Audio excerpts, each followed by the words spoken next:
आपने एबीएस और ईबीडी जैसे एक्रोनिम्स के बारे में कई बार सुना होगा, खासकर जब आप नया व्हीकल परचेस करने के लिए जाते हैं या कभी कभी कार की सर्विसिंग करते समय डीलरशिप पर इसके बारे में सुना होगा। कुछ लोग यह सोचकर इस पर ज़्यादा ध्यान नहीं देते कि इससे कोई फर्क नहीं पड़ता, जबकि कुछ लोग इसके बारे में एक मोटा मोटी समझदारी रखते हैं। इसके अलावा जब हम पढ़ते हैं कि सरकार ने कारों में एबीएस अनिवार्य किया है तो आप अचानक सोचते हैं कि यह क्या है। आज हम इसके बारे में डिटेल में बता रहे हैं। एबीएस और ईबीडी कारों में मिलने वाले सुरक्षा फीचर्स है।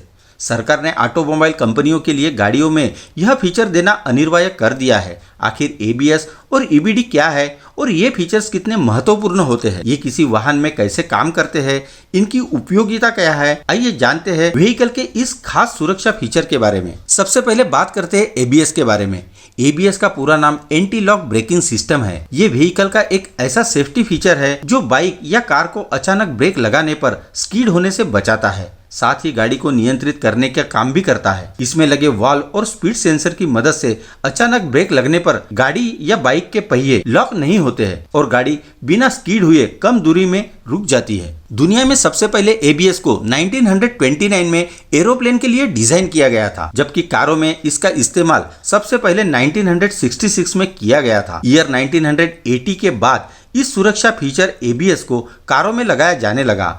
आज एबीएस सुरक्षा के लिहाज से इतना जरूरी हो चुका है कि सरकार ने लोगों की सुरक्षा को ध्यान में रखते हुए इसे हर कार और बाइक के लिए अनिवार्य कर दिया है। जब अचानक किसी गाड़ी में ब्रेक लगते हैं तो उस वक्त ब्रेक ऑयल के प्रेशर से ब्रेक पैड व्हील के साथ जुड़ते हैं और उसकी रफ्तार को कम कर देते हैं। तेज रफ्तार में गाड़ी के आगे अगर कुछ रुकावट पैदा होती है जिसकी वजह से गाड़ी को एकदम से रोकना पड़े तो ब्रेक पैडल को जोर से दबाया जाता है ताकि गाड़ी रुक जाए। लेकिन जब तेज रफ्तार में अचानक इतनी जोर से ब्रेक लगते हैं तो ब्रेक पैड व्हील के साथ चिपक जाते हैं। ऐसे में एबीएस सिस्टम का काम शुरू हो जाता है। जैसे ही ब्रेक पैड व्हील को जाम करने लगेंगे उसी समय स्पीड सेंसर व्हील की रफ्तार का signal ECU electronics control unit में भेजता है। ईसीयू हर व्हील की स्पीड का आंकलन करके हर व्हील की रफ्तार के अनुसार हाइड्रोलिक यूनिट को सिग्नल भेजता है। ईसीयू से सिग्नल मिलने पर हाइड्रोलिक सिस्टम अपना काम शुरू करने लगता है। हाइड्रोलिक सिस्टम ईसीयू से मिले हुए सिग्नल के अनुसार हर व्हील में उसकी स्पीड के अनुसार प्रेशर को कम या ज्यादा करता रहता है और जैसे ही गाड़ी के व्हील जाम होने लगते हैं हाइड्रोलिक सिस्टम ब्रेक प्रेशर को थोड़ा कम कर देता है, जिससे व्हील फिर से घूमने लगते हैं और फिर ब्रेक प्रेशर बढ़ाकर व्हील को रोकता है। खास बात यह है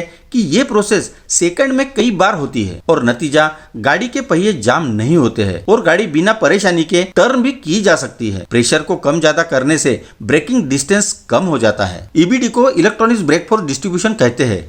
ये एक ऐसा सिस्टम है जिसे गाड़ी की स्पीड, वेट और रोड की कंडीशन को देखते हुए ब्रेक अलग अलग व्हील को अलग अलग ब्रेक फोर्स देता है। जब कभी एकदम से ब्रेक लगते हैं तो गाड़ी आगे की तरफ जाती है और जब किसी टर्निंग पर गाड़ी को टर्न करते हैं तो गाड़ी का वेट और उस पर बैठे लोगों का भार एक तरफ हो जाता है। ऐसे में जब इस स्थिति में एकदम से ब्रेक लगाने पड़ते हैं तो बिना ईबीडी की गाड़ियों के स्किड होने की संभावना बहुत अधिक बढ़ जाती है, क्योंकि ईबीडी सिस्टम वेट और रोड की कंडीशन के मुताबिक अलग अलग व्हील्स को अलग अलग ब्रेक फोर्स देता है, जिसकी वजह से गाड़ी ऐसी परिस्थिति में भी नियंत्रण में रहती है और स्किड नहीं होती। एबीएस और ईबीडी दोनों ही अलग अलग सिस्टम हैं, लेकिन व्हीकल में ये दोनों एक साथ काम करते हैं, इसलिए इन दोनों का नाम भी अक्सर एक साथ लिया जाता है। एबीएस और ईबीडी सिस्टम ब्रेकिंग की दूरी को कम करते हैं, यानी गाड़ी का ब्रेक सिस्टम पूरी तरह से कंट्रोल में रहता है। जिन गाड़ियों में एबीएस और ईबीडी सिस्टम लगा होता है उनकी कीमत थोड़ी ज्यादा होती है, लेकिन व्हीकल के साथ मिलने वाले